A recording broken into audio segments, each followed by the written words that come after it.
So coming off spiritual warfare and reading Psalm 91 and doing a breakdown on that, when I cracked the Bible open today, it was right there on Psalm 17.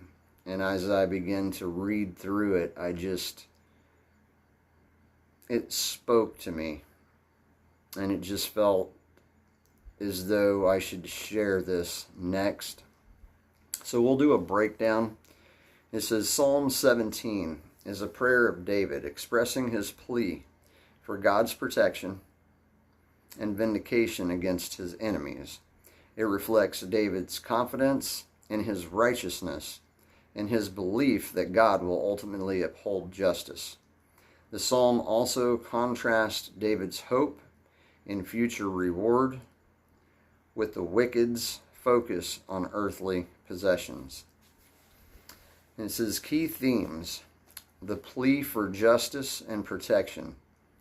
David, facing persecution, appeals to God as his refuge, asking for a hearing of his righteous cause and protection from his enemies, which is something we had talked about in a previous video with the other breakdown, with the Lord being our refuge.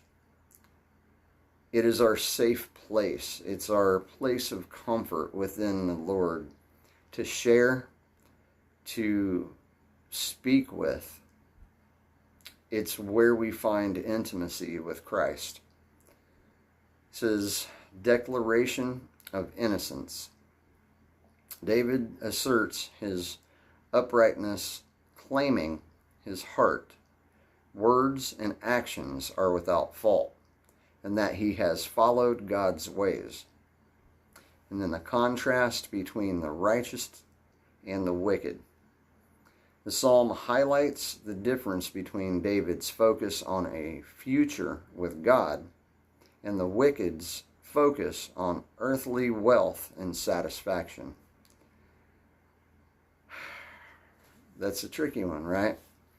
Because in this world, everything, and I really apologize if you've been watching and I say a few things that I repeat, but it's hard to stress enough that everything is screaming for us to purchase, buy, to want, to compare, to contrast, and our worth winds up being based on what we have, what we own, how much money we have. That is so demeaning and degrading as a human being.